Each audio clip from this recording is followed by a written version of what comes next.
Bonjour à tous. Je suis performance et bien-être d'urgence sur le sport en entreprise. Donc, on va peut-être faire un petit tour de table pour pouvoir échanger sur qui est déjà et puis sur pourquoi être venu à cette commission. Est-ce que vous intégrez le sport en entreprise ou est-ce que c'est une simple curiosité?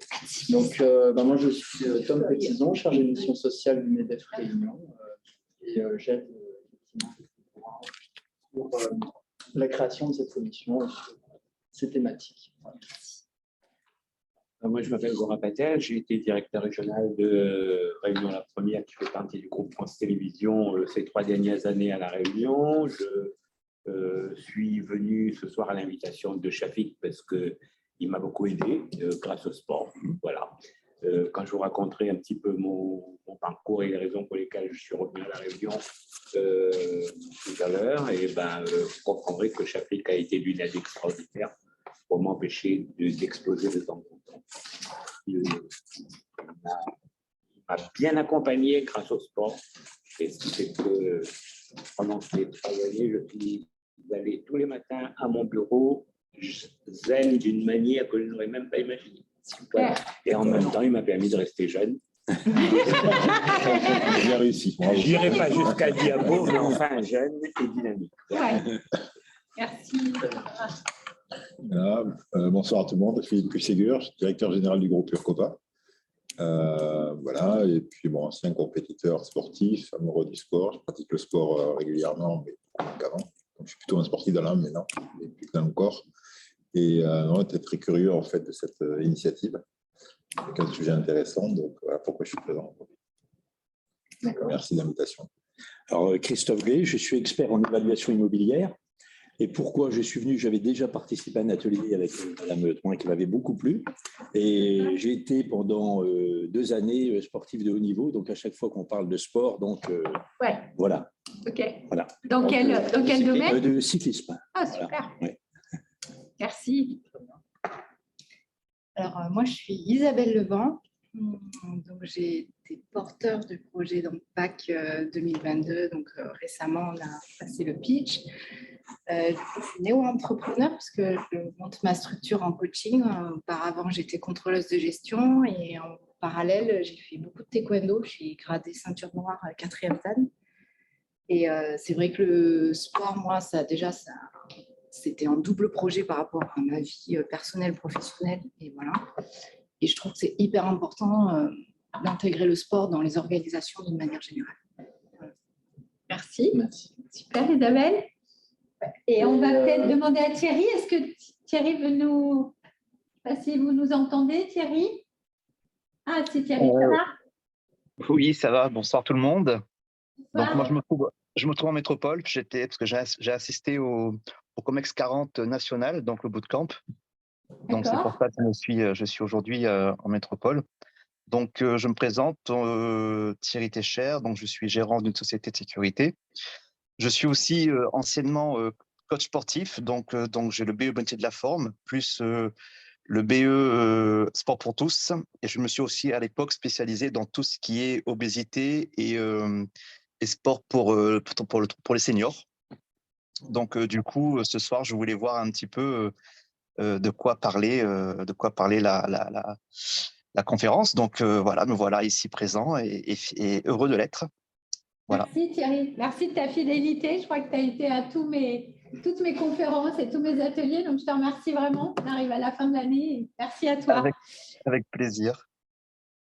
Donc, moi, je vais reprendre la parole. Vous me connaissez, donc je suis Delphine Drouin. Je suis effectivement présidente de cette commission bien-être et performance. Je suis coach en qualité de vie au travail aujourd'hui. Après avoir passé de nombreuses années dans un secteur d'activité extrêmement stressant, l'événementiel.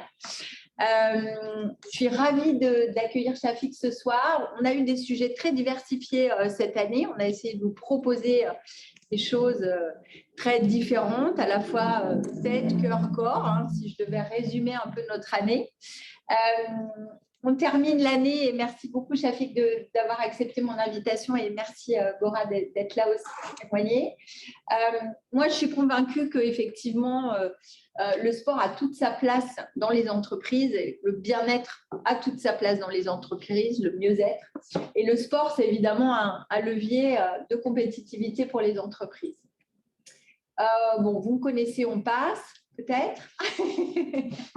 Même si, effectivement, moi, le sport, ça a été le fil conducteur de ma vie. J'ai fait beaucoup de danse quand j'étais jeune. J'étais au conservatoire, donc avec beaucoup de disciplines. Voilà, je voulais entrer à l'Opéra de Paris. Je me suis malheureusement blessé le genou à l'âge de 12 ans, donc je n'ai pas pu rentrer à l'Opéra de Paris, mais la danse, j'en ai toujours fait. Et le sport, pour moi, c'est vraiment, oui, un des outils que j'utilise régulièrement. Je fais du sport au moins 4-5 fois par semaine en complément d'activités comme la méditation, la pleine conscience. Et aujourd'hui, je suis professeure de yoga. Donc, le yoga n'est pas du sport, mais le yoga permet quand même un alignement. Donc, je trouve dans le yoga aujourd'hui un alignement global de à la fois me maintenir en forme physique et à la fois pouvoir gérer mieux le stress, etc. Donc, je suis ravie d'accueillir Chafik, donc, qui va se présenter, mais voilà, j'ai mis quelques petites choses. Il est coach sportif certifié, il est consultant dans le business du sport et du bien-être. Il est formateur en QVT et en RSE et il se définit comme un coach qui vous veut du bien. J'aime bien cette phrase. Et que l'activité physique, elle permet effectivement de fédérer les hommes autour de valeurs à la fois communes, des valeurs que l'on va évidemment retrouver dans le sport. Alors, je vous ai mis quelques... Donc ça, c'est la présentation de Chafik sur son entreprise qui s'appelle Move Your Company. J'adore, je trouve que le nom est vraiment super. Et il va évidemment un peu plus vous expliquer ce qu'il fait. Je veux bien, Tom, qu'on passe à la slide suivante. On vient de le faire, ça, du coup, notre météo, et voilà. Je vous ai mis quelques petites choses sur effectivement pourquoi c'est important d'introduire le sport dans l'entreprise. À la fois pour les collaborateurs, la pratique d'une activité physique au travail va permettre effectivement de lutter contre le stress, mais aussi de créer du lien avec les collègues, d'entretenir une bonne hygiène de vie. Côté entreprise, évidemment, en améliorant cette qualité de vie au travail, le sport peut permettre de diminuer le taux de turnover, d'augmenter la productivité des collaborateurs. Donc aujourd'hui, il y a des chiffres, je ne vous ai pas assommé de chiffres, mais très parlants sur ça, des entreprises qui mettent en place des programmes bien-être, sportifs notamment. Évidemment, on voit un effet bénéfique sur la fidélisation des collaborateurs, la diminution du turnover et l'augmentation de la productivité des collaborateurs. Alors, je n'ai pas fait de petite slide sur le bien-être du dirigeant et pourtant, on est dans la commission bien-être du dirigeant. Bien évidemment, alors moi, j'ai coutume de dire qu'on est les navires, on est les pilotes de nos entreprises et que si on est… voilà ce qui m'est arrivé moi à l'âge de 40 ans, parce que moi, j'ai eu des gros soucis de santé à l'âge de 40 ans, liés à une vie hyper stressante dans mon boulot. Il a fallu que je continue quand même de mener la barque, mais ça va demander une telle énergie qu'aujourd'hui, je pense qu'on a un vrai devoir d'être en pleine santé pour pouvoir mener à bien notre navire, notre bateau, notre avion. Quelque part, donner un peu l'exemple à nos collaborateurs aussi là-dessus. Donc oui, les chiffres, mais je te laisserai un peu plus, Chafik, mais en gros, ça réduit effectivement l'absentéisme, ça lutte contre la sédentarité. Des tout petits exercices par jour. Déjà, aujourd'hui, on s'aperçoit que la sédentarité, c'est une des causes principales des troubles musculo-squelettiques en entreprise. Et 80% des maladies professionnelles sont liées aux troubles musculo-squelettiques. Aujourd'hui, on ne bouge plus. On ne bouge plus. On est scotché derrière notre ordinateur, 8-10 heures par jour. Et on sort de notre bureau, on est comme ça, avec notre téléphone, on en a 2, 3, je suis un bon exemple. Donc, on ne bouge pas. Et c'est le fait de ne pas bouger qui va évidemment aggraver le stress et aggraver le trouble musculo-squelettique. Donc, le sport en entreprise, ça va nous permettre évidemment de réduire le stress, d'améliorer la cohésion, de booster évidemment la marque employeur. Aujourd'hui, les nouvelles générations, 24 ans, qui arrivent sur le marché du travail, ils regardent énormément les actions faites par les employeurs. À salaire même supérieur, ils vont choisir une entreprise qui leur permet de s'épanouir, de mettre en avant le bien-être et la qualité de vie au travail. Donc oui, c'est aussi un enjeu pour nous, dirigeants. Ça permet de renforcer notre sentiment d'appartenance et évidemment, ça permet de faire rayonner les valeurs de l'entreprise. Aujourd'hui, quelques chiffres un peu rapides. 67% des Français, des salariés français, souhaiteraient que leur entreprise leur fournisse des services pour faire de l'exercice. La proportion de salariés qui déclarent que leur entreprise ne propose pas d'activité physique, mais qui aimeraient que ce soit le cas, est importante. Elle atteint presque 35% et monte à 41% sur la tranche d'âge 25-29 ans. Donc oui, pour les jeunes, c'est un vrai levier. 94% des salariés qui pratiquent une activité sportive au sein de leur entreprise, c'est-à-dire que l'entreprise, pas forcément prend en charge financièrement à l'activité, mais propose sur le site de travail une activité sportive et donc permet, voilà, j'ai une heure, plutôt que de traverser Saint-Denis pour aller faire du sport, mais il y a un espace qui va me permettre de faire du sport pendant 40 minutes, de me changer, de prendre une douche et d'avaler une petite salade, oui, ça, on voit que 14% de ces salariés sont satisfaits. Et plus de 8 dirigeants sur 10 qui ont adopté le sport en entreprise estiment que cela améliore vraiment le bien-être des collaborateurs. Et les dirigeants, évidemment, voient un vrai levier, un vrai outil de performance. On va du coup passer à la présentation, Chafik. Tu fais comme tu veux. Donc, je vais passer la parole à mon invité et je te remercie vraiment d'avoir accepté de venir. Je trouve que ta société est super. Je vais te laisser vraiment présenter ça, mais c'est innovant et voilà. Et puis, Gora est là pour effectivement témoigner aussi en live. Voilà. Donc, en quelques mots, même si vous avez déjà lu ma présentation, donc, je suis Chafik Essag, j'ai un parcours atypique puisque j'étais banquier d'affaires et notaire à Paris. Et par passion, j'ai décidé de me reconvertir dans le coaching sportif. Donc, j'ai exercé tout d'abord en métropole, puis à La Réunion, tout d'abord avec une clientèle privée, puis en rachetant une salle de fitness. Et puis après, j'ai décidé de relier le monde du sport à celui de l'entreprise. On avait parlé de valeurs communes et je me suis senti légitime à promouvoir ces valeurs sportives dans ce cadre-là. C'est la raison pour laquelle j'ai créé Move Company avec mon associé.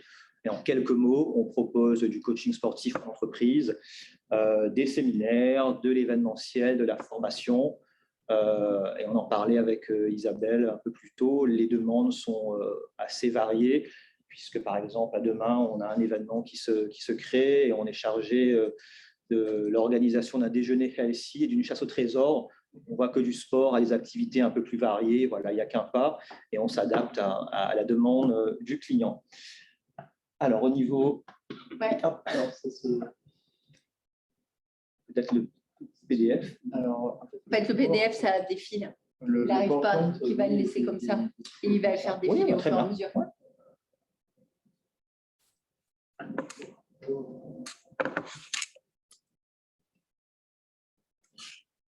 Oui, on va passer à la 2 et 3. Ouais.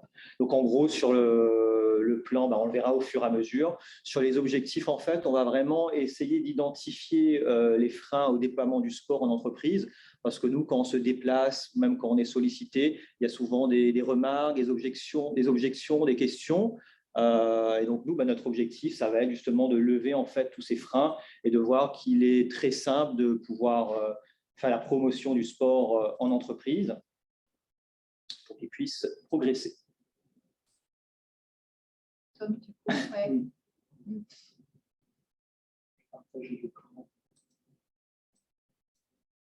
Donc, le plan, voilà, on passe rapidement. Au niveau de l'état des lieux, on ne va pas rentrer dans les détails, mais ce qu'il est important de retenir, c'est que les salariés, en règle générale, pratiquent énormément d'activités physiques. l'activité physique qui est pratiquée l'est essentiellement en dehors de l'entreprise. Donc, avec une répartition différente selon les hommes et les femmes, différentes activités qui sont plus ou moins plébiscitées. Donc, plutôt que de voir cela comme quelque chose de négatif, on se dit qu'il y a un réel enjeu, en fait, de faire en sorte que ces gens-là puissent pratiquer leur activité sur leur lieu de travail, de façon à optimiser aussi le temps et faire en sorte que l'entreprise joue un rôle dans ce domaine. On voit du coup que dans ceux qui pratiquent, ils sont pour la plupart en fait satisfaits, dans ceux qui pratiquent en fait le sport au travail. Donc il y a un vrai enjeu de ramener cette activité-là en fait dans l'entreprise et la satisfaction, elle est entre 94 et 100%. Je pense qu'on peut difficilement faire mieux.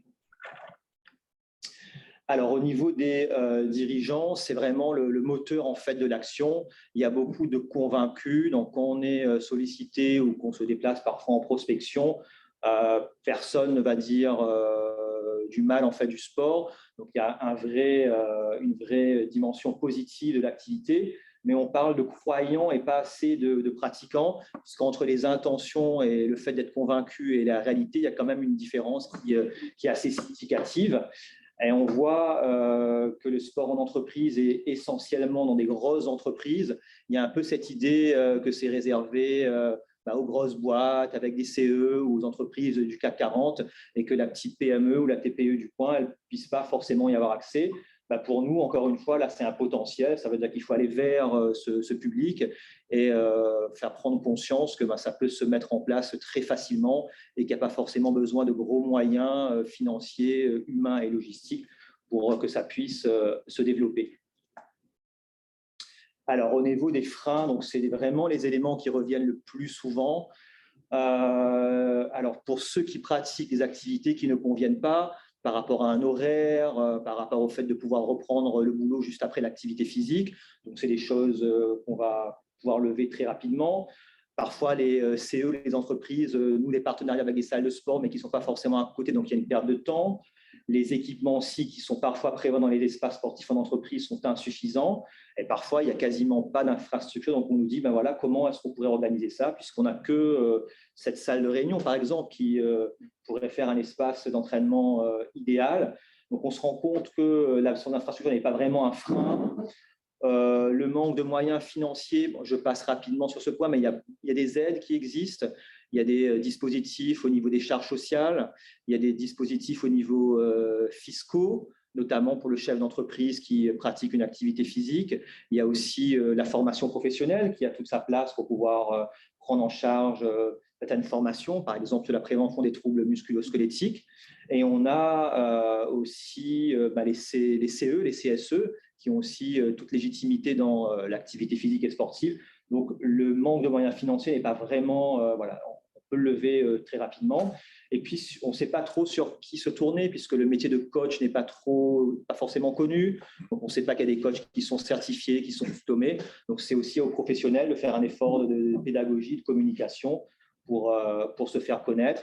Et puis, sous quelle forme? Il y a souvent des interrogations sur comment mettre en place, quelle activité. Donc là, c'est à nous d'être… Il n'y a pas de frein, par exemple, tu n'as pas de remarques sur oui, mais si un de mes salariés se blesse au sein de l'entreprise alors qu'il fait du sport, tu n'as pas ce type de retour? Pas trop sur les blessures, c'est vraiment sur le financier et les infrastructures. Okay. Et là, je pense à un grand groupe, une compagnie d'assurance en fait, qui est la Prudence Créole, pour ne pas la citer, de toute façon, elle est dans nos… on a communiqué pas mal sur eux. Au début, il y avait des questions sur l'espace d'entraînement. On s'est rendu compte qu'ils avaient un grand parking gazonné qui était utilisé au tiers. Donc, il y avait un espace qui était totalement accessible pour pouvoir pratiquer. Une salle de réunion en poussant des meubles. On a aussi des espaces sportifs publics qui sont à proximité et qui peuvent être utilisés très facilement, d'autant plus qu'au niveau de la météo, on a très souvent du beau temps. Donc ça, c'est vraiment des choses qui sont très simples. Une question. Oui. Et les entreprises, comment elles gèrent?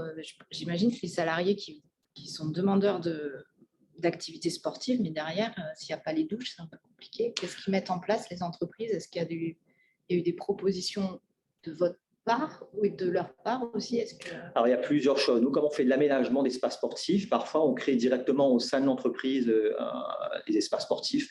Donc là, on va inaugurer pour le Crédit Agricole une petite salle de fitness, en fait, avec des vestiaires. Donc là, la question, elle est résolue. Ouais. C'est une grosse structure. Oui. Pas mal la salle. Oui, oui. La salle est pas mal. Bel environnement. Voilà. Ça fait plus penser à un resort que espace de travail. Après, de plus en plus d'entreprises mettent des douches à disposition. Ça se met très facilement dans l'espace. Peut-être pas forcément suffisamment pour tout le monde, mais ça peut se faire.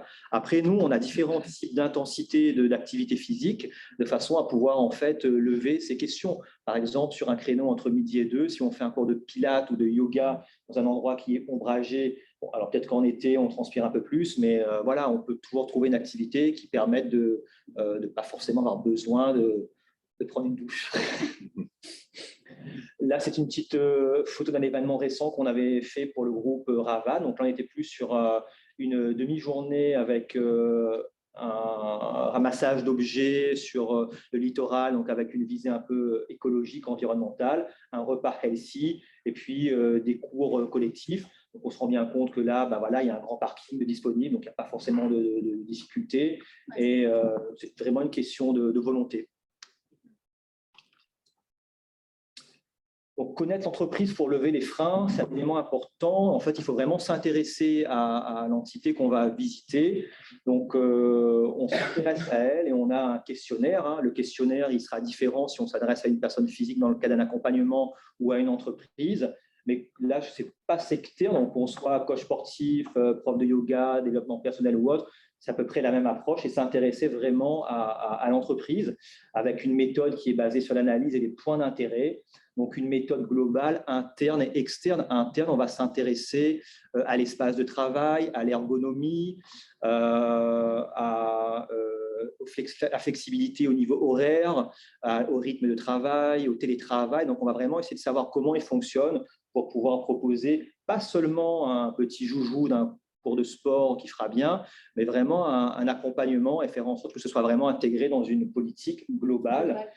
Il y a un côté interne, il y a un côté externe, je vais en parler. On va voir s'il y a beaucoup de candidatures, par exemple, pour des postes qui sont proposés. Est-ce que l'entreprise a une bonne visibilité aussi sur les réseaux pour faire en sorte de pouvoir optimiser, pas seulement sur le côté performance, mais aussi sur le côté compétitivité pour que cette activité sportive soit visible et puisse être aussi un argument pour quelqu'un qui souhaiterait venir bosser. Donc, il y a un questionnaire en fait que l'on va avoir qui va varier un petit peu selon l'entreprise et qui va permettre de déterminer ensuite un plan bien-être.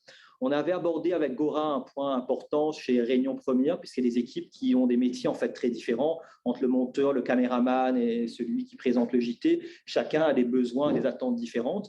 Moi, venant de la préparation physique, depuis quelques années dans le sport, aussi bien par exemple sur le foot que le rugby, on voit que la préparation physique elle est différente selon le poste. Un avant ne se préparera pas comme quelqu'un qui joue à notre poste.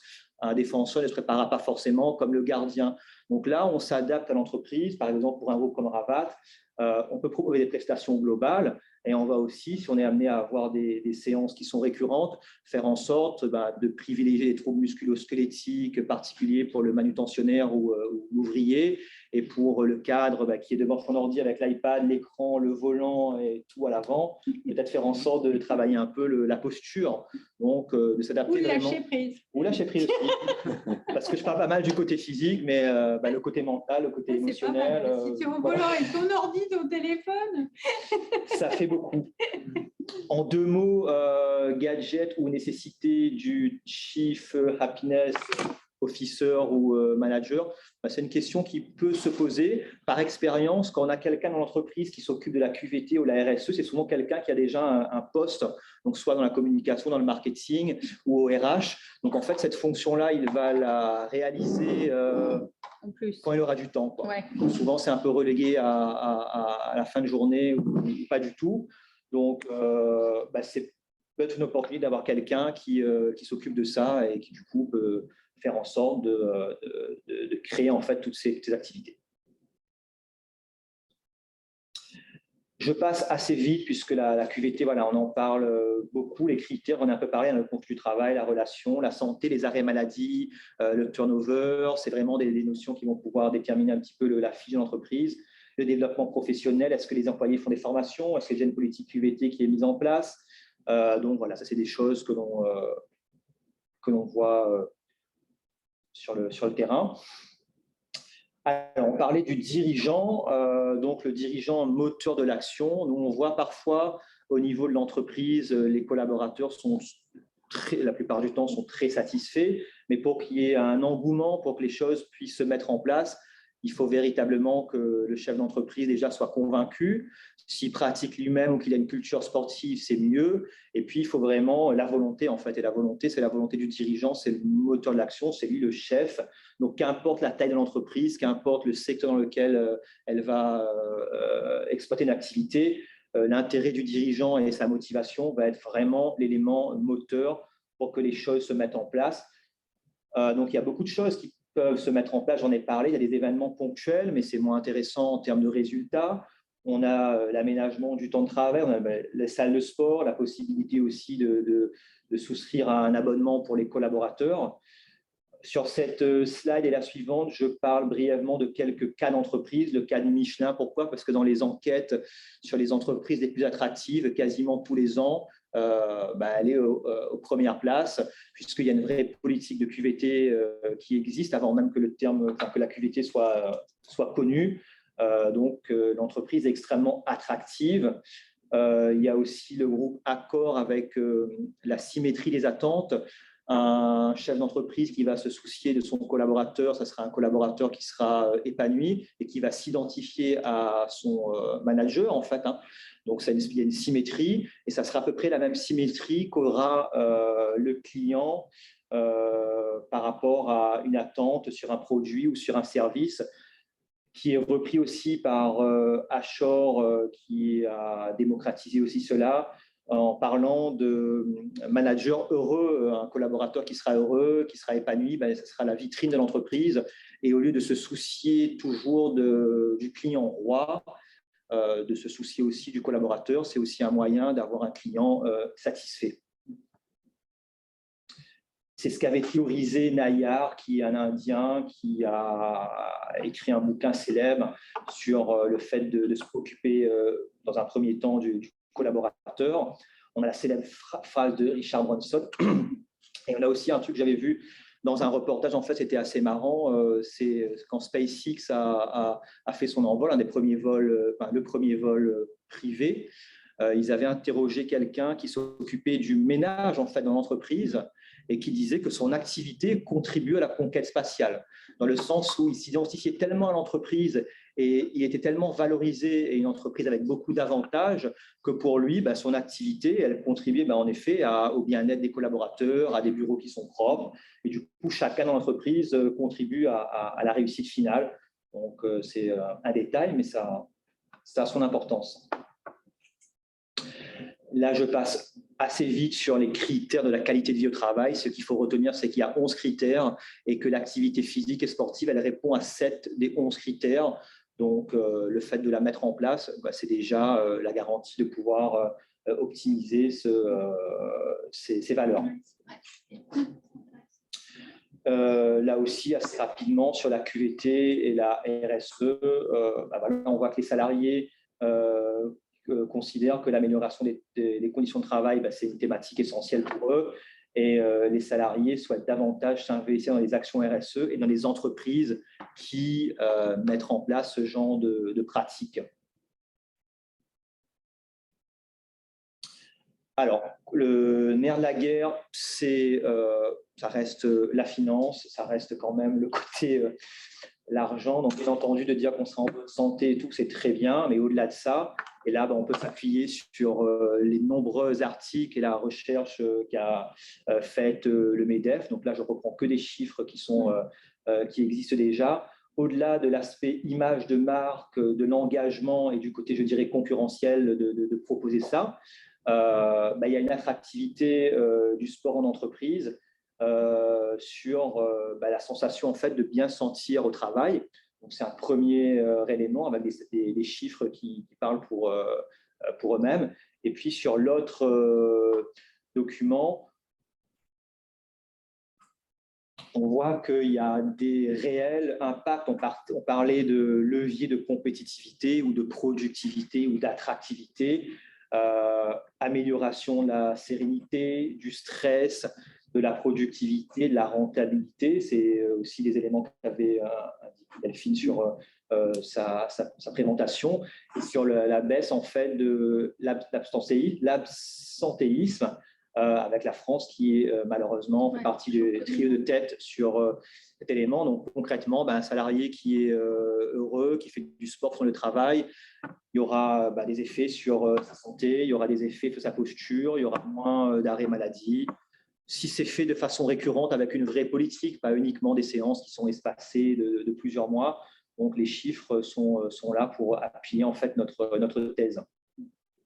Mal de dos, c'est en général 2 mois d'arrêt de travail dans les entreprises. 80% des maladies professionnelles sont liées au TMS. Exactement. Il y a un vrai enjeu à aller travailler là-dessus. Et il y a une vraie symétrie entre la communication en entreprise sur ces thématiques et la communication que peuvent avoir aussi les institutions publiques, comme la Sécu par exemple. Si la Sécu fait des campagnes de pub pour demander aux gens de bouger quand ils ont mal au dos, de ne pas forcément prendre de médicaments et d'avoir une activité physique, et parfois même d'avoir un remboursement du coaching, de l'ostéo, c'est qu'on s'est rendu compte de l'aspect financier en fait, de la chose. Et c'est aussi valable dans le monde professionnel. Je rebondis sur ce que tu dis, Shafik, parce qu'il y a eu beaucoup d'investissements dans les entreprises pour améliorer l'ergonomie des postes de travail. Donc, on a dépensé énormément d'argent, les ordinateurs, les fauteuils, les souris, etc. Ça se chiffre, c'est des millions et des millions d'euros. Et en fait, on s'aperçoit que passé quelques mois, même si les collaborateurs, c'est nécessaire, hein, ne me faites pas dire ce que je n'ai pas dit, mais ce n'est pas suffisant. Et en fait, on s'aperçoit que si le collaborateur il a une très bonne chaise, une bonne souris et son ordinateur à la bonne hauteur, mais qu'il ne fait pas de pause et qu'il ne bouge pas pendant 8 heures, on va retrouver exactement les mêmes conséquences qu'avant l'installation du matériel ergonomique. Donc, je pense que ça vaut vraiment le coup. Pour le coup, ça vaut vraiment le coup d'aller étudier aussi ça. Évidemment, d'avoir un minimum de confort à proposer à ses salariés, c'est la base, mais ne pas négliger. Et aujourd'hui, moi, j'ai rencontré des entreprises qui se posent vraiment les questions. Donc, est-ce que je vais dépenser autant d'argent pour installer des espaces ergonomiques ou est-ce que je vais privilégier de bouger, etc. Parce que de toute façon, l'espace ergonomique, il ne va pas travailler là. Et ça, on a besoin d'oxygéner notre cerveau et on peut le faire évidemment par l'activité physique. Et ça, aujourd'hui, on s'aperçoit que les gens, le cerveau en surchauffe, surcharge mentale, burn-out, c'est lié essentiellement à ça et au fait de ne pas bouger dans la journée de travail. Il y a une vraie dimension globale. À titre d'exemple, on a organisé un événement pour le CE de la région qui s'appelle l'Oscar, avec plusieurs partenaires, plusieurs prestataires. Chénaz n'est malheureusement pas là, mais on a fait intervenir aussi l'hôpital par rapport au mobilier. Mais pas seulement, on a fait intervenir aussi des posturologues, on a fait intervenir aussi des ergothérapeutes. Donc, nous, on n'est pas ergothérapeute, mais on travaille aussi avec des gens qui sont compétents dans leur domaine, avec aussi une nutritionniste qui a donné des petits tips en fait, très simples pour que les collaborateurs puissent pratiquer sur le travail ou préparer des plats rapidement, mais de bonne qualité. Donc, on se rend compte que voilà, s'il fallait choisir, moi, je dirais que le plus important, ça reste quand même de bouger. Mais si on peut faire en sorte d'inscrire dans une démarche globale, et ben voilà, toutes ces activités-là sont totalement complémentaires et ça apporte du coup de la valeur ajoutée à l'activité physique et sportive. Alors, on n'est pas sur l'activité uniquement sportive, l'activité sportive elle est plus large. Donc, c'est un terme qui est plus global. Et là, on se répète un petit peu, mais voilà, l'impact sur l'entreprise en termes de productivité, l'impact aussi sur le salarié, puisqu'il y a certains soins qui ne sont pas forcément remboursés. Donc, en étant en meilleure santé, ça lui fera aussi faire des économies. Et puis, in fine, un impact sur la société, la Sécu, de façon à ce que tout le monde aussi puisse être gagnant. Il n'y a que des gagnants. Donc, ça fait partie des questionnaires, en fait, que ce soit pour une personne physique ou pour une personne morale, une entreprise. Donc, on va essayer de savoir, en fait, quelles sont les zones au niveau des collaborateurs, en fait, quels sont les points à privilégier. Donc, on interroge l'entreprise sur voilà, le secteur d'activité, sur les différents services pour proposer une activité qui soit la plus adaptée. Et essentiellement, bon là, je n'ai pas mis le dos, mais voilà, c'est les articulations, donc les épaules, les genoux, les coudes, pour des métiers qui sont répétitifs. Et puis, le dos sur les douleurs lombaires. Donc, c'est des choses qui reviennent le plus souvent. Voilà, bon là, l'économie toujours sur l'amélioration de la performance, l'amélioration de la productivité, l'économie pour le salarié, et puis l'économie pour la société. Bon, ça me ce qu'on a dit un peu plus tôt. Voilà, les chiffres qui parlent pour eux-mêmes. À 1 euro investi, c'est 13 euros. Donc, ce n'est pas moi qui ai déterminé cela, mais ça ressort en fait des études du MEDEF et des études Goodwill. L'étude Goodwill, c'est une étude qui reprend 200 à 250 études qui ont été faites depuis plusieurs années sur le bien-être en entreprise, qui les a synthétisées et du coup qui nous a donné une vision précise en fait de l'impact de l'activité physique dans le monde pro. Alors, les éléments clés, voilà, s'il y avait vraiment quelques points à retenir, c'est au niveau de la productivité et au niveau de la performance, ça c'est une évidence. Au niveau de la santé, tant pour le collaborateur que pour la réduction des arrêts de travail. Au niveau de l'intégration, de la cohésion entre les salariés, de la communication. Par exemple, nos questionnaires, là, demain, on a un événement pour un groupe, on lui a demandé quels sont les mots-clés qui sont importants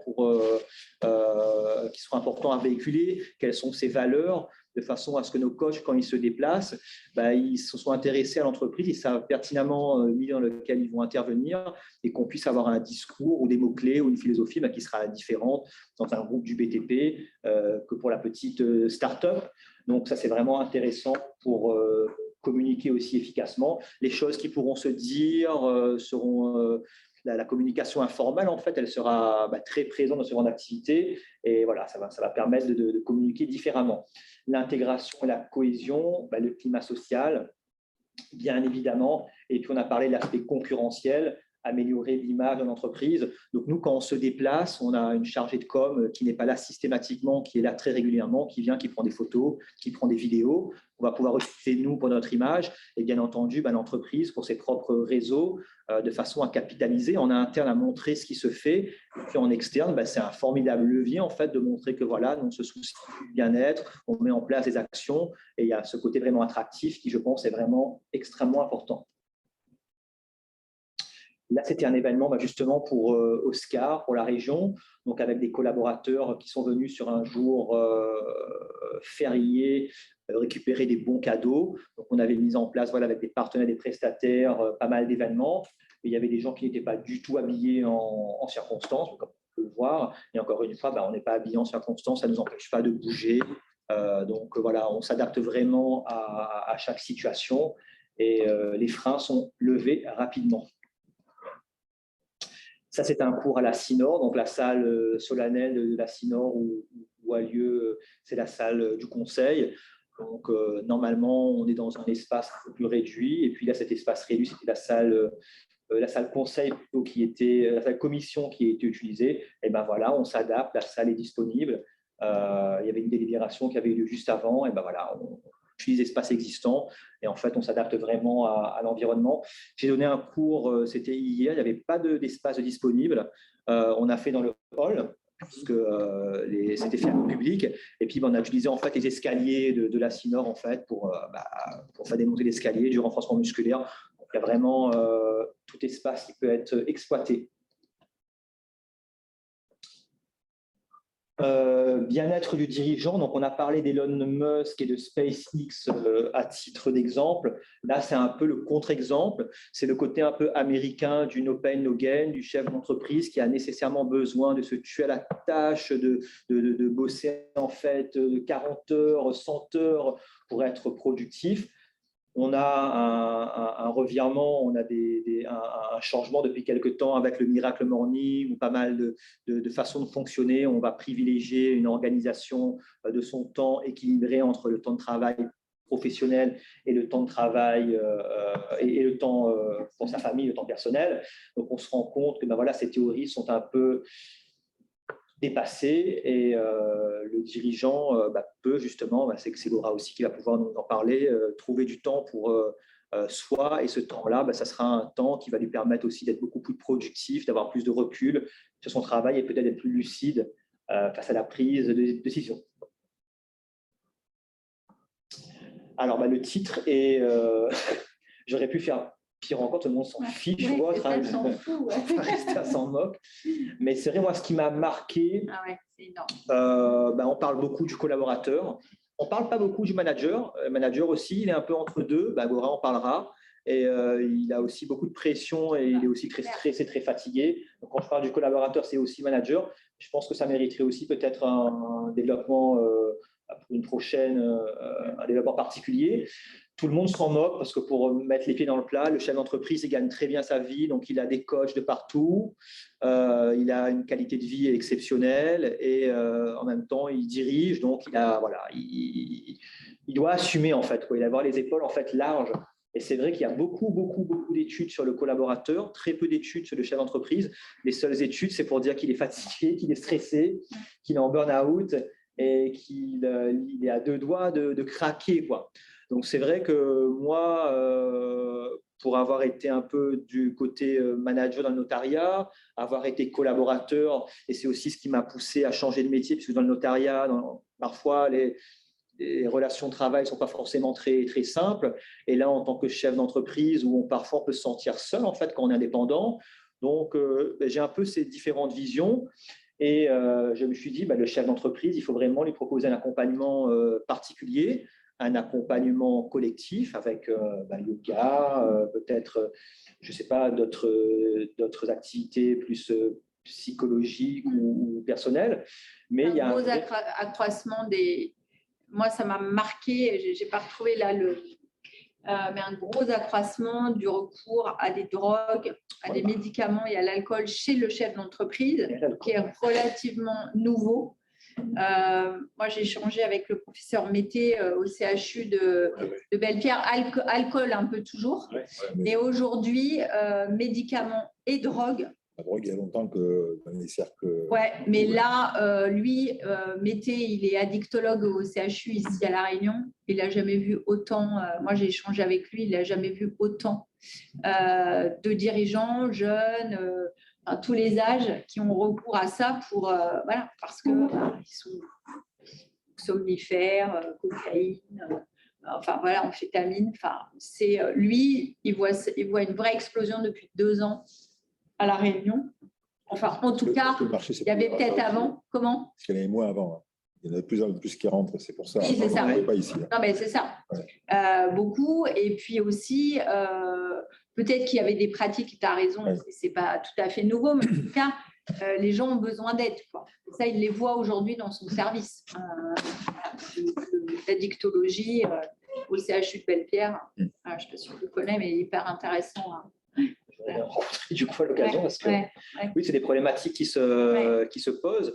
C'est pour ça que j'ai gardé, au-delà de l'activité de Moulin Compagnie, mon activité de coach sportif, en fait, parce que je suis les mains dans le cambouis. Moi, c'est ce qui me plaît aussi énormément. Et quand j'accompagne des gens comme Laura ou pas mal d'hommes politiques ou de grands chefs d'entreprise, des fois, ils me disent, c'est la première personne qui me demande comment ça va, en fait.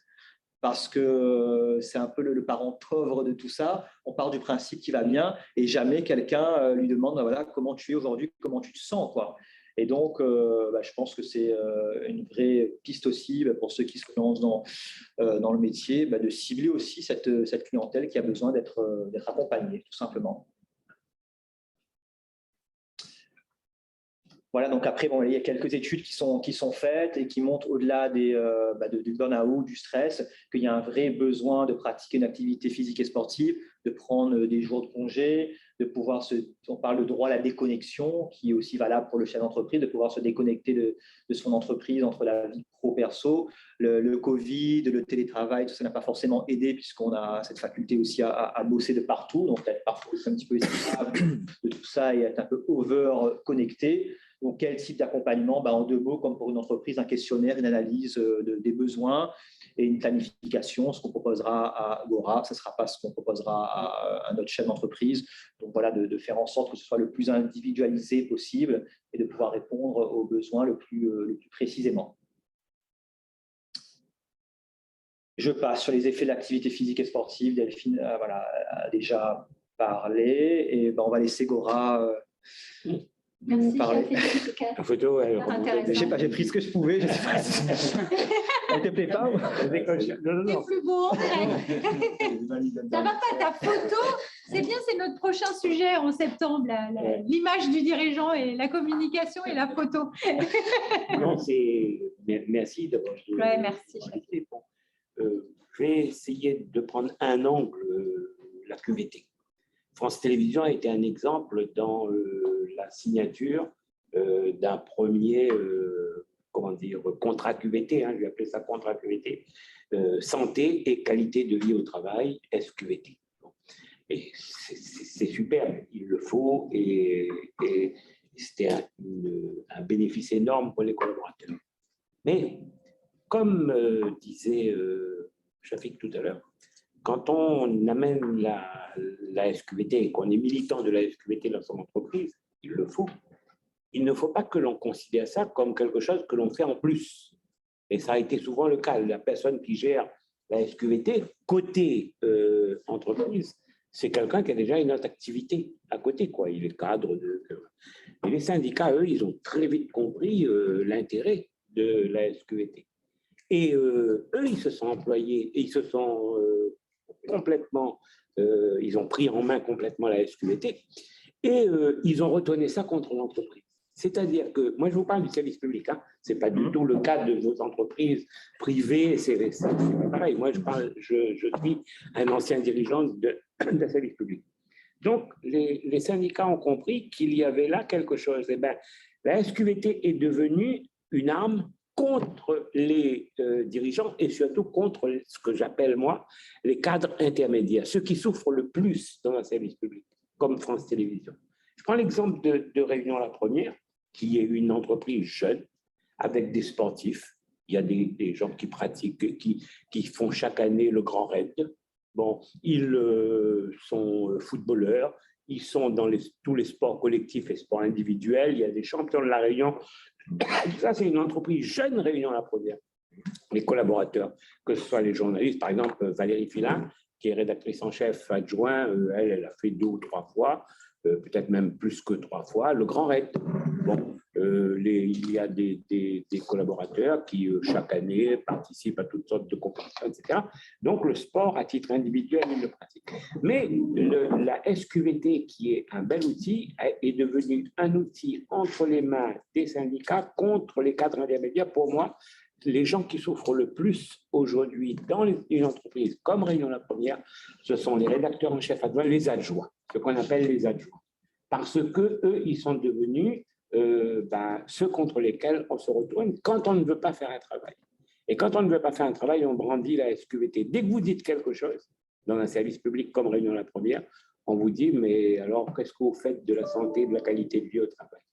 Et donc ça, il y a, je voulais quand même parler de ça et dire le risque qu'il y a dans une entreprise comme France Télévisions. Après, le sport. Nous, on a, malheureusement, le Covid a arrêté beaucoup de choses pendant 2 ans, mais il y a une salle de sport à l'intérieur de Réunion La Première. Je dis France Télévisions parce que j'ai passé 21 ans là-bas à Paris au siège, donc c'est difficile de redire Réunion La Première. Il y a une salle ici, il y a un financement pour tous les collaborateurs qui le souhaitent dans les salles de sport de Saint-Denis ou de La Réunion. Ça, c'est par le biais du CSE. Et puis, il y avait systématiquement une équipe de sportifs de chez nous, sportifs amateurs, qui s'inscrivaient un peu à toutes les compétitions qui se déroulaient de manière amateur, entre guillemets, ici à La Réunion. Après, le Covid arrête ça. Et puis, il y a aussi, dans le cadre du Téléthon, La Réunion la première, qui fait partie de France Télévisions, avait également une équipe qui participait soit au relais, soit on avait monté quelque chose avec l'ensemble des entreprises qui sont dans la technopole. Et donc, au moment du Téléthon, on faisait quelque chose en commun avec Canal, avec les autres entreprises, etc. Moi, j'ai toujours facilité la pratique du sport. À chaque fois que j'ai ici, par exemple, dans cette maison, à l'époque, c'était nous ici. Ça ne ressemblait pas à aujourd'hui. Hein. Bon, d'ailleurs, aujourd'hui, j'ai passé ma journée ici. Ce matin, j'étais toute la matinée à l'école à côté, l'école de Cyrano, pour les examens de fin d'année en tant que membre de jury.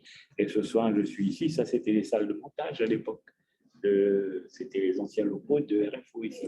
Donc, depuis toujours, nous avons toujours accompagné à l'intérieur de RFO hier, de France Télévisions aujourd'hui, la pratique du sport. Mais après, c'est un peu aussi la liberté des uns et des autres. Hein. Vous ne pouvez pas forcer un collaborateur à faire du sport. Bon, même si vous l'accompagnez, si vous l'aidez. Mais je prends l'exemple de France Télévisions à Paris.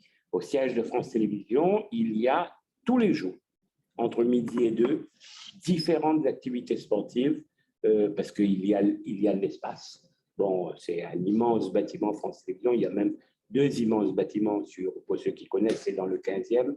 C'est à côté de l'hôpital Pompidou et puis c'est également sur le boulevard Victor. Donc, il y a des grands espaces où on peut pratiquer du sport tout au long de l'année, que ce soit l'été, printemps ou l'hiver. Il n'y a pas de problème. Il y a des cours de pilates, il y a toutes sortes de choses. Et puis, il y a des installations. Tout a été réfléchi dans le cadre de la santé et qualité de vie au travail pour vraiment accompagner les collaborateurs de France Télévisions. Moi, j'ai passé des années... j'ai travaillé à Malakoff, et je racontais à Chaffé, au bas de mon immeuble à Malakoff, il y avait le stade Yuri Gagarin, mais au lieu d'aller au stade Yuri Gagarin, j'allais tous les midis au restaurant ou à la cafétéria. Après, j'ai habité Place Ballard, dans le 15e arrondissement, à Paris, et Place Ballard, à côté de la Place Ballard, il y a le parc André Citroën. Donc, je passais tous les jours, matin, midi et soir, devant le parc André Citroën. Il ne m'est jamais venu à l'idée d'enfiler des baskets et d'aller marcher ou d'aller courir dans le parc qui était là, à côté de chez moi et qui était gratuit. Bon, et puis un jour, j'ai discuté avec quelqu'un, je lui ai dit, mais on parlait de courir. La coach à Paris, je me souviens, elle m'a dit, va courir, même si tu rentres dernier, tu seras toujours meilleur que celui qui n'a pas couru. Et ça a travaillé chez moi. Je suis allé acheter une paire de chaussures. Et puis, je suis allé tous les midis courir. Et je me suis rendu compte très, très vite combien ça me faisait du bien. Parce que j'occupais un poste, la Terre est ronde, moi, j'étais directeur de l'ensemble de l'Outre-mer. Donc, et l'Outre-mer, c'est partout, quoi. Et il y a 9 directions régionales. Et moi, j'étais le patron de ces 9 directions régionales à Paris. Et le directeur régional qui a un problème en Polynésie française, ou en Guyane, ou à la Martinique, lui, il a besoin d'une réponse tout de suite, parce qu'il a la pression de ses syndicats, et donc c'est qui son interlocuteur? C'est Paris. Paris, c'était qui à cette époque-là? Le directeur de l'Outre-mer, c'était moi. Donc, que ce soit à 23h, à minuit, le type, il a un problème. En Martinique ou ailleurs, il décroche son téléphone, il a besoin d'une solution. Et je me suis rendu compte qu'à un moment, j'étais devenu un peu comme une bouteille que l'on remplit. Et je ne me rendais même pas compte que c'était déjà plein, quoi. Et puis, un midi, un copain m'a parlé d'un médecin ayurvédique à Montrouge. J'ai appelé et je suis allé voir le médecin ayurvédique. Et il m'a dit, vous faites de la tension? Je lui ai dit, ah non, pas du tout. Il m'a dit, là, vous êtes à plus de 15. Bon, je lui ai dit, ah bon? Il dit, allongez-vous, là, je vais vous détendre un peu et tout. Bon, j'ai dormi 3 heures dans son cabinet. Et quand je suis sorti de son cabinet, je suis vite allé voir mon médecin, le docteur Benoît à Malakoff. Et pour faire, parce que bon, c'était bien, la médecine lui avait dit que je voulais. Il fallait quand même que je vérifie avec un truc sérieux. J'ai quand même allé voir un bon médecin français. Et, puis, et le médecin, il me dit oui, là, vous êtes à 14 ans maintenant. Donc, écoutez, on va attendre un peu, mais vous allez faire un test d'effort quand même pour voir qu'on ne va pas prendre de risques. Vous allez faire un test d'effort. Test d'effort, je me souviendrai toujours, je regardais le médecin, il dit mais je vous connais, vous, il était sur LCI. C'était le médecin qui parlait de la médecine et de l'avancée de la médecine sur LCI. Il a fait un test d'effort et il a arrêté le test d'effort. Bon, il m'a dit écoutez, il y a quelque chose qui ne va pas, je ne veux pas prendre de risque avec vous. Je préfère que vous alliez faire une scintigraphie. Je vais faire une scintigraphie et on m'a dit voilà, vous avez une antenne bouchée. Moi, j'avais l'impression que j'étais en pleine forme, que tout allait bien. J'ai toujours une hygiène alimentaire comme il faut. Et toujours, bon, mais c'était le stress, la pression qui a fait qu'à un moment donné, ça a bouché. Et donc, on ne pouvait pas mettre un stent, il fallait opérer. Donc, à cette époque-là, aujourd'hui, on aurait pu opérer. À cette époque-là, il fallait ouvrir tout ça. Bon, et donc, c'est ce que j'ai connu. Heureusement que j'étais entre de bonnes mains à Ambroise Paré. Et puis, on m'a sauvé, quoi. Mais j'aurais pu faire un malaise comme ça sans m'en rendre compte. Bon, et à la sortie de là, j'ai compris que maintenant, l'hygiène de vie, c'était bon, l'hygiène alimentaire, il n'y a aucun problème. Moi, je suis un fumeur, je fume la pipe et je continue à fumer même si j'étais opéré du cœur. Mais je me suis dit, il y a le sport. Donc, et là, j'ai commencé à aller courir, à aller marcher, etc. Puis après, je suis venu ici. Quand je suis venu ici, moi, dans ma vie professionnelle, elle est terminée maintenant. Je suis à la retraite depuis septembre de l'année dernière. Toujours été un peu celui qu'on appelait pour relever les défis. Bon, en 2018, moi, j'avais programmé mon départ de France Télévisions en 2019. Et puis, j'ai 72 ans aujourd'hui. Donc, on t'ai dit qu'à 69, j'arrête, parce que j'ai été nommé médiateur après du groupe France Télévisions pour l'ensemble des chaînes. Donc, j'avais été nommé par le président Fimelin. Et puis, le président Fimelin n'a pas été renouvelé. Et en général, un président qui arrive nomme toujours son médiateur, parce qu'un médiateur dans un groupe comme France Télévisions, c'est un peu, c'est un peu un préfet en cadre, quoi. Il ne dépend de personne, il est au-dessus il est hors, organigramme, et il n'a de compte à rendre à personne, et il peut même ne pas être d'accord avec son président. Donc, Delphine Ernotte est arrivée, moi j'étais médiateur en cours, et donc je suis allé lui présenter ma démission, pour lui rendre mon poste pour qu'elle nomme qui elle veut. Elle m'a dit, c'est vous que je veux nommer. Donc, j'étais parti pour un deuxième mandat de médiateur et j'avais prévu de m'en aller en 2019. Et on m'a envoyé à La Réunion. Pourquoi? Parce qu'il y avait une station qui était complètement en terre. Ici, c'est une réalité également. Bon, Réunion la première était vraiment dans une situation ultra catastrophique. Bon. Et on m'a présenté une situation à La Réunion. Je me souviens d'ailleurs comment ça s'est passé pour La Réunion. On m'a invité à déjeuner. Je suis allé déjeuner avec le directeur général et la présidente. On a parlé de tout, de la vie, de la famille, de la politique et tout. Et puis à la fin, ils m'ont dit, mais ce serait bien que tu rentres chez toi, quoi. Je dis, je rentre chez moi, quoi. Je suis chez moi ici. Il dit, non, mais il faudrait que tu repartes à La Réunion. Il faudrait que tu reprennes la station de La Réunion. Il dit, attendez, à mon âge, je ne vais pas reprendre une station de La Réunion.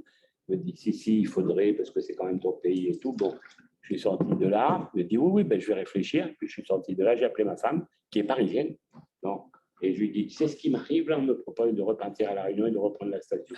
Il m'a dit, mais on part tout de suite. Je rêve de partir à La Réunion. Tu veux repartir à La Réunion, toi? Il me dit, mais Dora, mais c'est extraordinaire de repartir à La Réunion. Elle avait plus envie que moi. Je suis venu et puis je suis arrivé ici. Et puis, j'ai vu que la situation qu'on m'avait présentée à Paris avant de m'envoyer ici, celle que j'ai trouvée ici, était pire que ce qu'on m'avait présenté à Paris. Et donc là, c'était vraiment c'était des gens qui, moi je parle toujours très, très franchement, ce sont des gens qui ont grandi ensemble, qui ont vécu ensemble, qui ont travaillé ensemble et qui ont des contentieux qui remontent à 20 ans. Et des contentieux qui existent depuis l'époque où ils étaient ici, et qui reposent très souvent sur rien, sur des on-dit, et donc ils travaillent tous les jours ensemble et ils se détestent.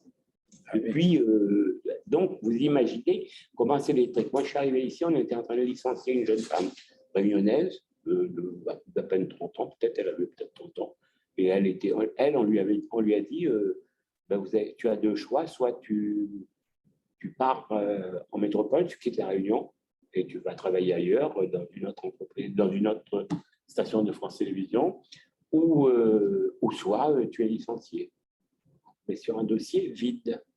Donc, je suis arrivé ici et il a fallu régler le problème de cette femme que je n'ai pas licenciée, bien entendu, que j'ai réintégrée à l'intérieur de la rédaction et qui aujourd'hui fait un travail formidable à l'intérieur de la station. Après, il y avait d'autres.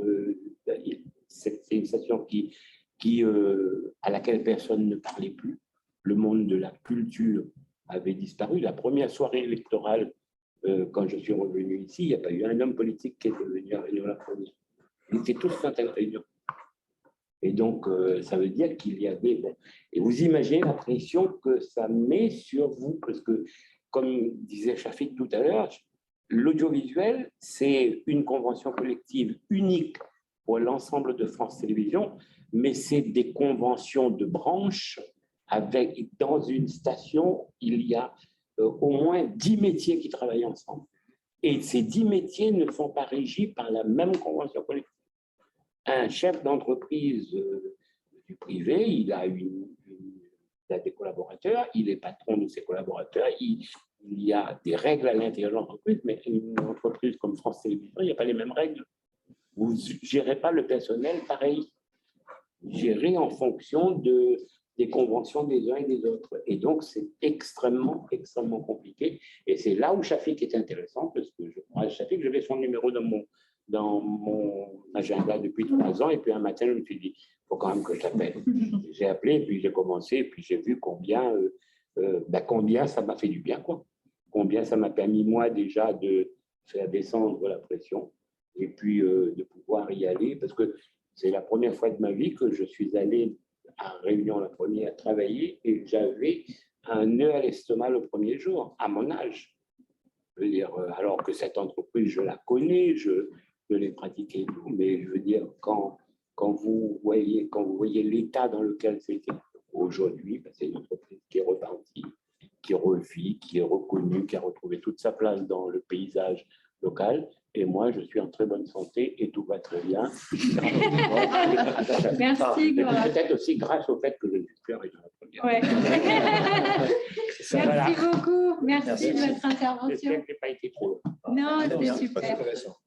Est-ce que du coup, vous avez des questions des questions, des remarques Oui, il y a quelques petites choses pour terminer, mais c'était comment encourager le sport en entreprise. Donc, quelques petits tips, voilà, co-construire le projet avec les salariés, identifier les sportifs de l'entreprise, partager les expériences. Pour des groupes comme la Prudence Créole, avec la team La Prudence Créole, voilà, on valorise ceux qui font grand raid et on capitalise en termes d'image sur ça. Je parlais à mon ami de Vélo Oxygène là, il y a quelques jours de cela sur développer le sport d'entreprise avec les déplacements domicile-travail. On a des aides aussi fiscales pour faire en sorte de favoriser ce type de déplacement via l'entreprise. Donc, il y a pas mal de choses sur lesquelles on peut s'appuyer. Super. Oui, voilà. Merci, Shafik. Merci beaucoup à vous. Si vous avez des questions, des remarques, après on peut aller aussi dehors, voir un petit et faire autour du. Mais on a Thierry qui est toujours là. Thierry, tu as des questions du coup?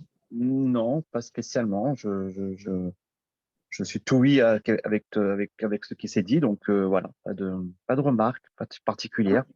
En plus, on se suit avec Shafik sur Facebook, donc tout ce qu'il fait. Super, merci donc, Thierry, voilà. en tout cas. Ouais. Merci à vous. Merci à toi et puis rendez-vous à la rentrée. Oui, pas de souci, avec plaisir. Bonne soirée à vous. Merci Thierry. Donc, moi, je vais remercier. Vous avez des questions ou vous voulez qu'on passe un petit moment tranquille Oui, on peut discuter dehors, comme ça, mais... on peut boire, fumer, manger. Ouais. C'est parfait. On reste dans le thème, quoi. On est dans le thème. Non, mais juste peut-être faire une parabole par rapport au sport, parce que, bon, après, M. Patel, c'est un peu difficile de parler, parce que c'est quand même assez riche comme parcours. Moi, j'ai un parcours aussi sportif de haut niveau au départ dans le rugby. Voilà. J'ai joué 35 ans, signé 35 licences, donc ça use. Ah oui. Ouais. Avec des séquelles assez conséquentes physiquement, mais bon. Ouais. Voilà. Et moi, je me suis toujours servi du sport en fait en tant que manager, parce que je gère des groupes depuis quelques décennies maintenant, parce que je suis plus très jeune non plus, sauf sur votre aspect. Et ça m'a toujours servi en fait en tant que référentiel. Surtout le rugby, en plus, on a une dialectique, on a un langage en fait dans le rugby qui s'approprie complètement en fait à Le monde de l'entreprise. Ouais. Ça a été sur la partie communication, sur l'effet de cohésion, l'effet de groupe, d'avancer, parce qu'au rugby, on avance toujours, on ne recule jamais. Le fait également de la combativité, aussi, qui est quand même très important. Alors, à manier beaucoup avec beaucoup de précautions aussi dans certains sujets. Mais l'élément, pour moi, qui a été le plus fondateur en fait, dans le sport, c'était le vecteur d'intégration. Parce que j'ai tourné à peu près partout dans le monde pour bosser. Et quand je suis arrivé ici à La Réunion il y a 15 ans, en fait, la première chose que j'ai faite, malgré mes 40 ans à l'époque, je me suis inscrit à un club de rugby. Et là, tout de suite, il y avait 30 copains. Et oui, tout de suite. 30 copains, ça veut dire que vous allez à l'entraînement. Il n'y avait pas la douche, ça ne marchait pas. Je sais pas, on est quand même allé boire une bière après. On ne se sentait pas très bon, mais ça, c'est pas grave entre nous, ça ne sent pas. Mais aller boire une bière et tout de suite, en fait, vous créez une émulation en fait, là, au travers du sport. Et ce qu'on retrouve dans nos entreprises, en fait, je l'ai fait par ailleurs en fait, dans une ancienne vie. On était sponsor de Marseille-Cassis pendant 5 ans et on faisait venir en fait, tous les ans 50 collaborateurs pour participer à Marseille-Cassis. Des collaborateurs qui venaient du monde entier. Donc, c'est un investissement pour l'entreprise qui n'est pas négligeable parce qu'il faut payer l'avion, les logements pendant 5 jours à Marseille. Bon, il y avait tout ça, les inscriptions, plus la communication qu'on faisait auprès de Marseille-Cassis. Mais ce qui était d'autant plus intéressant au niveau de l'entreprise, en fait, c'était le projet. Parce que qui allait participer à Marseille-Cassis? Qui allait pouvoir avoir le privilège de pouvoir monter dans l'avion, aller faire 10 000 km certains, voire 20 000, ce qui était en Nouvelle-Calédonie, pour venir à Marseille. C'est ça. Alors, de manière arbitraire, c'était difficile de dire toi, tu as une bonne tête, toi, tu as bien travaillé. Toi, c'est donc tout de suite dans les entreprises, c'est automatiquement c'est l'auto-émulation. Hein. Ça n'a jamais été dicté par les managers ou quoi qu'est-ce. C'était l'auto-émulation en fait, qui a fait qu'ils ont mis en place un challenge en interne. Qui pouvait être. Parce que moi, j'ai vu des gens venir faire Marseille-Cassis, ils n'ont même pas monté la gineste. Quoi. Ils sont arrivés à moitié du col, ils ont abandonné parce qu'ils n'étaient pas sportifs pour dessous. Mais par contre, ils n'ont pas. L'émulation du groupe et la motivation du groupe. Ça, je vois le sport, je le vois au travers de ça. Après, la mise en place dans les entreprises de taille, pas la province créole ou la Sidor, avec beaucoup de personnes, mais très diffus dans une trentaine de sociétés. Donc, ramener à certaines sociétés, vous avez des entreprises, il y en a 15 salariés, d'autres, il y en a 450, mais voilà. Mais globalement, c'est des choses dans le milieu industriel, c'est assez compliqué à mettre en place. Parce qu'on travaille sur des créneaux postes.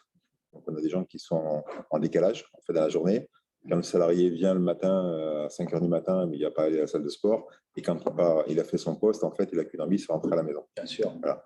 Mais pour autant, c'est des choses qu'on essaie quand même d'inculquer, de faire valoir. Alors, c'est vrai qu'on a la chance à La Réunion quand même d'avoir un contingent de sportifs assez remarquable dans les entreprises et de créer un peu de communication interne, parce qu'on a tous des pratiquants du Grand Raid, on sponsorise le Grand Raid aussi par ailleurs avec des marques ou quoi, des groupes, mais on voit que ça crée effectivement une émulation. Et c'est pas mal. Et puis au niveau du manager que je suis, parce que c'était la thématique un peu de ce soir aussi, je suis pas loin de vous en termes de la bouteille. J'ai bien retenu ce que vous avez dit. Mais c'est un peu la difficulté en fait, qu'on rencontre, hein, parce que la pression, elle est partout. Alors, je suis à pas loin des 100 heures par semaine. Ah ouais. Ça veut dire j'ai compris que j'étais mauvais. Mais mon premier patron me l'avait dit. Hein. Tout premier patron, quand je travaillais chez Total, en fait, à la Défense, il s'appelait Jean-Paul Barre, qui était numéro 2 de Total. Ouais. Et puis, on était à un déjeuner un vendredi midi à la Tour Total. On avait le restaurant d'entreprise en sous-sol. Et puis, j'étais jeune, j'arrivais là-dedans, cette boîte. C'était un peu les yeux comme ça, de province en plus. Bon, et puis, il me dit comment ça va et tout. Et puis là, tout de suite, je plonge. Vous savez, je suis débordé, j'arrête pas de travailler. On travaille le week-end, machin et tout. Et puis, il me regarde, il me dit, vous êtes mauvais. Il m'a dit, vous êtes mauvais. Il m'a dit, moi, le vendredi midi, il est alsacien, il habite à Strasbourg. Vendredi midi, c'est mon chauffeur qui m'amène à l'aéroport. Je prends l'avion, parce qu'à l'époque, il y a encore la ligne Strasbourg-Paris, et je rentre chez moi, tous les vendredis midi. C'est tout ça, en fait, qu'il faut arriver à faire, et au travers du sport. Parce que le sportif, c'est pareil. Quand on fait un entraînement de sport, quand on fait 2-3 entraînements par semaine, parce qu'on a une compétition le dimanche, si vous doublez le temps d'entraînement, le dimanche, vous êtes cuit, complètement. Gérer le temps, gérer la pression. gérer le physique aussi, hein, parce que ça conduit, alors surtout sur des sports, des sports physiques, entre guillemets. Ça, je pense que vous pouvez certainement en témoigner. Bon, il faut pouvoir encaisser, digérer l'épreuve du dimanche, parce que vous avez pris des coups, parce que vous êtes donné. Et, il y a cette notion de résilience qu'on peut développer aussi dans les entreprises au quotidien, quoi. Mais je pense que dans la démarche, le fait que vous implémentez, elle est géniale, votre démarche. Et le volet aussi, en fait, communication au travers de l'environnement sportif est très, très bien. C'est ça qu'il faut arriver à le faire. Ouais. Et un point important, c'est vraiment, on a parlé du coup un peu moins, c'est vraiment le côté accompagnement du dirigeant. Souvent, on me pose la question, on me dit, mais toi, du coup, tu es coach. Je dis, mais je suis coach, mais je suis coaché, en fait. Je fais du yoga avec un groupe et j'ai envie de prendre soin de moi. Bien sûr. Voilà, je fais c'est hyper important quand on accompagne les autres. Et donc, on dit, mais là, tu sais faire, mais non, je ne suis pas là pour… Voilà. Ouais, on sait faire, mais on a aussi besoin d'avoir quelqu'un. Je fais de la boxe taille avec un prof, on est 3, parce que je voulais avoir ce côté petit groupe où il y a vraiment quelqu'un qui est là. Et des fois, quand on me parle du coût des séances ou autre, même pour un dirigeant, je dis, ben, moi, je suis coach, mais je paye mon yoga, je paye mon prof de boxe taille. Et cet argent-là, ben, c'est un argent qui est utilement dépensé. Donc, vraiment, ce besoin d'accompagner. Il y a une grande vérité, en fait, dans ce que vous avez dit, hein, ce qu'on néglige souvent. Alors, c'est vrai qu'on prend en considération le bien-être des salariés, c'est super important parce qu'on a besoin qu'ils rentrent chez eux en forme et qu'ils reviennent le lendemain matin, surtout en ce moment, parce que les gens partent, on ne sait pas où ils vont. C'est un vrai mystère de ce qu'on est en train de vivre, la post-Covid. Ça, c'est assez effrayant. On parle souvent aussi du dirigeant parce qu'il est un peu dans la lumière et tout, parce que le matin, quand je me réveille, je regarde sur les médias locaux, si on n'est pas dans la presse. Samedi matin, surtout. Et surtout le samedi matin. J'ai trouvé la parade. Hein. J'ai trouvé la parade, je n'achète plus le journal. C'est ça, il faut plus lire. Et, par contre, c'est vrai que les managers intermédiaires. Ah oui. Managers intermédiaires. Et la population la plus sensible à cela, ce ne sont pas les gens qui ont fait des études ou qui ont été capés pour arriver à ce poste-là, c'est les gens qui ont eu de la mobilité interne, qui sont montés. C'est-à-dire vous retrouvez, et qu'on n'a pas accompagné. Et aujourd'hui, ces gens-là, ils explosent. Ils explosent en vol. Souffrance dans leurs équipes parce qu'ils ne savent pas faire et ça explose. C'est ce que j'essayais de dire tout à l'heure, excusez-moi, quand je parlais des haines recuites. Parce qu'il y a ceux qui sont partis, qui ont fait leur carrière ailleurs et qui sont revenus et qui occupent des postes intéressants de cadre à l'intérieur de l'entreprise. Eux, ils sont allés se frotter à d'autres. Et il y a ceux qui n'ont jamais voulu quitter leur confort local, à l'intérieur de Réunion la Première, et puis qui aujourd'hui voient d'autres passer devant. Et ceux qui sont passés devant parce qu'ils ont eu des promotions internes et parce qu'ils le méritaient, ils sont devenus les cibles maintenant. C'est eux qui sont les plus malmenés. Ça, je crois que c'est la population la plus exposée aujourd'hui. Ah oui. Vraiment, sincèrement. Parce qu'ils sont souvent dans le viseur des syndicats. Il faut dire ce qui est, pas d'angle là-dessus. Hein. Ils sont aussi les anciens collègues qui ont réussi à monter, donc forcément, ils considèrent que tout leur… et ça, c'est vraiment une population qui est à risque, vraiment. Nous, énormément de burn-out. Ça passera pas. Énormément de burn-out sur ces populations-là. Moi, j'accompagne des collaborateurs sur des programmes de burn-out en complément évidemment d'accompagnement avec des médecins, mais c'est cette population-là qui est extrêmement touchée, hyper exposée. Et il y a une perte de sens, il y a une perte de… il y a énormément de choses et qui, ils savent plus. Comme tu disais, Philippe, ils étaient copains, ils deviennent managers, mais ils n'ont pas les compétences. C'est une énorme Souvent, c'est dans l'activité physique ou dans le coaching ou autre où ils craquent. Ah bah oui, ils craquent. Parce qu'au début, moi, j'avais pas trop cette expérience et beaucoup de gens qui pleuraient en fait sur ce type de profil parce que ils lâchent et là, on se rend vraiment compte. Ah oui. C'est terrible. Merci en tout cas à vous. Merci Tom. Merci. Donc la prochaine commission, donc je vous souhaite de bonnes vacances. On va se faire un peu au cocktail. Et la prochaine commission, c'est le 14 septembre. Et j'aurai le plaisir d'accueillir Sandrine Hubert de Lille sur la notion de l'image et de la photographie. Qu'est-ce qu'elle fait de belles photos. Ouais, c'est très, très, très beau. Et on trouvait ça intéressant parce qu'on a rencontré aussi beaucoup de de dirigeants, alors peut-être pas dans des grands groupes où on est accompagné avec un service com, mais sur des TPE, PME où voilà, l'image il n'y a pas de photos, ils n'ont pas de photos, ils ne savent pas comment se présenter, etc. Donc, on va faire un sujet là-dessus. Voilà. Puis l'image, Sandrine, elle travaille sur la notion de l'image thérapeutique. Donc voilà. Et puis, on va se retrouver au cocktail si vous êtes d'accord.